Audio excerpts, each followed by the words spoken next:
That may be the greatest catch I've ever seen in my life. All right, guys, I just got done recording the wide receiver version of this video, but now let's move on to the running backs. And as I said last video, guys, I understand that this video is going to make some people upset, and this is why a ton of fantasy football YouTubers, they don't talk about videos like this. They don't necessarily go out there and make videos about guys that are overrated, guys that you need to sell, because these are the ones that get backlash. I mean, everyone wants to hear, oh, go buy these 3 players, because if you have those players on your team, everyone's pumped. They're like, hell yeah, I already got 2 of these guys. We are set to go. But, I mean, if you have a couple players that I'm about to mention, I mean, you're pissed off at me automatically. You're like, Mason, I mean, you don't know what you're talking about. Why did I ever click on this video? This guy is a complete bum. And while that may be true, guys, if that is your thought process, please let me know why you disagree with me on one of these players. Go down to the comments, and I'm completely fine if you tell me that I'm stupid, but leave an explanation on why I'm stupid. I'm a grown man. I can take it. But just don't go and, I mean, let's try to be constructive here. Let me know your thought process, and then you can go down there and read what other people are saying, and then kind of get a dialogue going. But before we get into the video, I really want to just make this announcement again. Guys, remember, we go live every Monday, Tuesday, Wednesday, Thursday, Friday, Saturday night, and Sunday morning. So every day we are live streaming, and I'm going to be answering as many of your fantasy football questions as I can. Monday through Saturday, it's going to be at night, and on Sunday, it's going to be before the games kick off. And it's going to be, mainly the reason I do this is because y'all are going out there and y'all have just blown up this channel, and I really appreciate all the support. I can't thank y'all enough for just smashing the like button as much as y'all do. And I really want to give back, and I really want to be able to answer as many of your questions as possible, but it would just be impossible if I go through and try to do that through the YouTube comment section. So this is the best way to do it. But I've wasted too much time. Let's get into this video, and let's talk about our first sell high running back. This was a guy that was left for dead halfway through week 1. I mean, everyone on Twitter was just saying, I mean, why did we draft this guy again? I mean, what were we doing? And this is James Conner. So I know the one problem that has plagued James Conner his entire NFL career, I mean, while he's been healthy and he's had the opportunity to be a starting running back in Pittsburgh, he's been extremely productive, and he's been one of the top fantasy running backs in the league. But his one problem is being injury prone. And I mean, I know we hate to give players this label, but I think if it continues to pop up over and over and over again, I think that at some point we just kind of have to understand that it's probably true with some guys, regardless of what other people will tell you or not. And I think with James Conner, I mean, this is one of the players that we can say it actually is true on.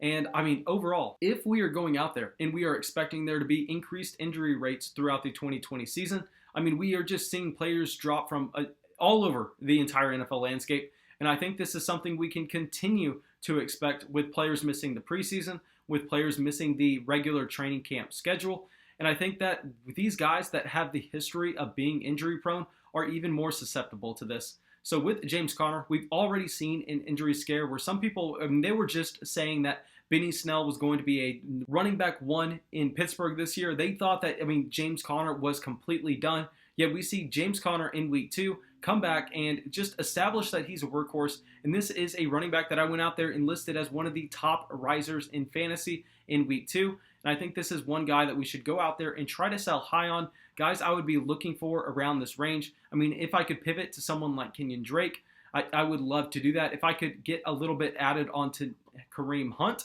that is also another move that I would like to make. But the last thing I want to be doing when we are seeing that just this NFL season is going to be extremely crazy is going out there and investing in someone who has been known to be injury prone throughout his entire career.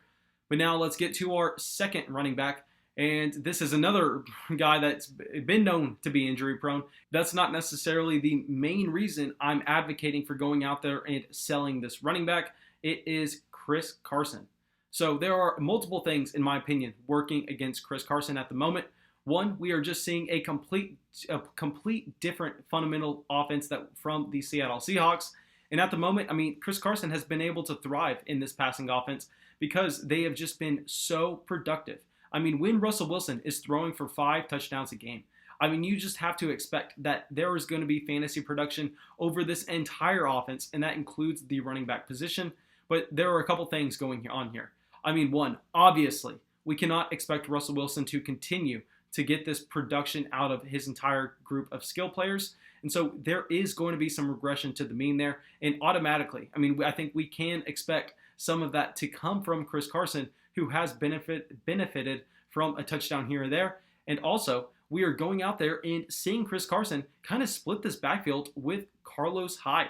And now, I don't know about y'all, but I am of the opinion that Carlos Hyde is a replacement level running back at the NFL. I mean, I think there's a reason that he's played on like 6 different teams in the past 3 seasons. And that's because Carlos Hyde is not a good running back anymore. And teams are learning that over and over again after giving him the ball. Yet the Seattle Seahawks are deciding, I mean, they are making the conscious effort of going out there and getting Carlos Hyde his touches in this offense. And this is concerning for a multitude of reasons. One, because if they are giving Carlos Hyde this amount of work, what are they going to be doing when they see their younger running backs start to come on strong, such as a DJ Dallas, such as a Travis Homer? Both of these guys were out of Miami. Travis Homer was selected in the 2019 rookie draft. DJ Dallas, I believe, was a 4th, maybe 5th round pick in this year's rookie draft. And the main reason, and you guys, call me crazy. Just come on. This is what y'all are going to go down to the comments and just tell me I'm stupid for. But Rashad Penny, I think that Rashad Penny, halfway through the 2020 season, is going to come back from the dead. I truly believe Penny is a much superior talent in terms of the receiving ability that these 2 running backs have. I mean, we know that Chris Carson kind of prototypes as being one of these more pure rushers at the running back position. And it looks like with the Seattle Seahawks team wanting to go out there and mainly throw the ball, I think that Rashad Penny really fits into the scheme a lot better than Chris Carson does. And once he comes back, we can kind of understand that that's going to be the most important stretch in the fantasy football season, because he's going to get off the PUP. And by the way, right now, if you don't already have Rashad Penny on your watch list, go put him on your watch list. The second he gets activated to this Seahawks roster, you need to go out there and pick him up. But trust me, I mean, I'll be ringing bells and sounding alarms as soon as that happens later on this season. But at the moment, I think Chris Carson is using just a part-time role with limited competition in this overall passing offense.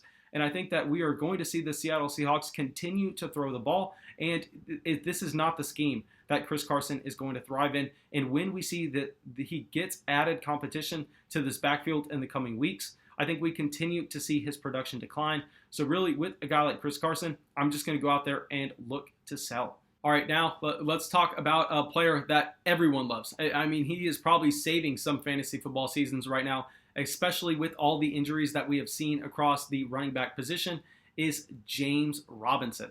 Okay, so yes, I know that James Robinson looks extremely talented for what you were expecting to get from him in fantasy football in 2020, but I find it very hard to believe that he is going to be able to go out there and continue this run. I mean, when we see these running backs come out of nowhere, I think there are a couple things that can easily derail their seasons. I mean, one, we don't necessarily know how he's going to be able to hold up with the full workload.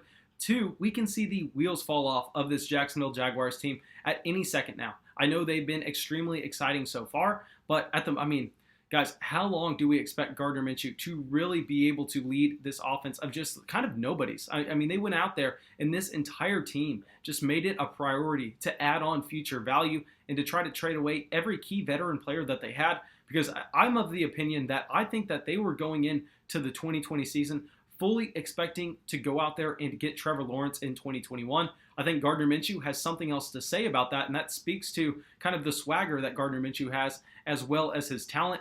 But, I mean, the odds are stacked against him. If you look at any historical hit rate, I mean, it is almost impossible for Gardner Minshew to be able to go out there and keep this up. So if we see the overall output of the offense go down, obviously I think James Robinson is going to go from an RB2 to possibly not even being startable. And then there are a couple other things that I think are key reasons to go out there and try to sell James Robinson. One is the usage of Laviska Shenault. Now, I know everyone loves to talk about how Laviska Shenault is getting carries in this Jacksonville Jaguars backfield. And, I mean, we are all excited. But people are excited in terms of excited for Laviska Shenault and his fantasy outlook. But I have yet to hear anybody talk about what this means for James Robinson. And I think it kind of handicaps James Robinson because we've already seen Laviska Shenault get carries inside the red zone. And if this continues to happen, maybe it decreases James Robinson's touchdown equity by, I don't know, just say 10%.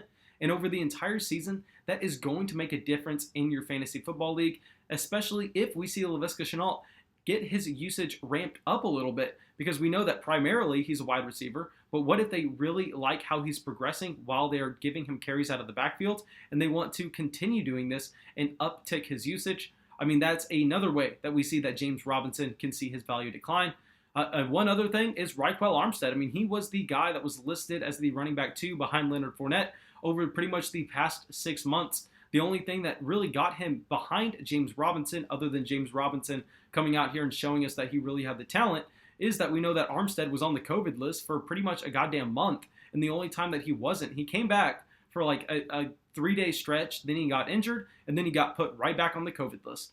I mean, so that is really holding back Ryquil Armstead from coming in and getting the carries that we initially projected him to.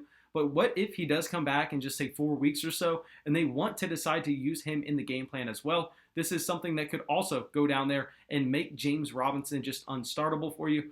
I mean, so yeah, lastly, I mean, there are just a ton of things working against James Robinson, and seeing him play on Thursday night and seeing how electric he was, I think that's maybe a perfect cash out opportunity, because like I've been saying, I mean, when we go out there and we see that a player in primetime does something like either have a really horrendous game or have a fantastic game, it's going to cause the fantasy football community to overreact. And I think possibly we see that with James Robinson in Thursday night this week. So yeah, James Robinson is my last sell at the position.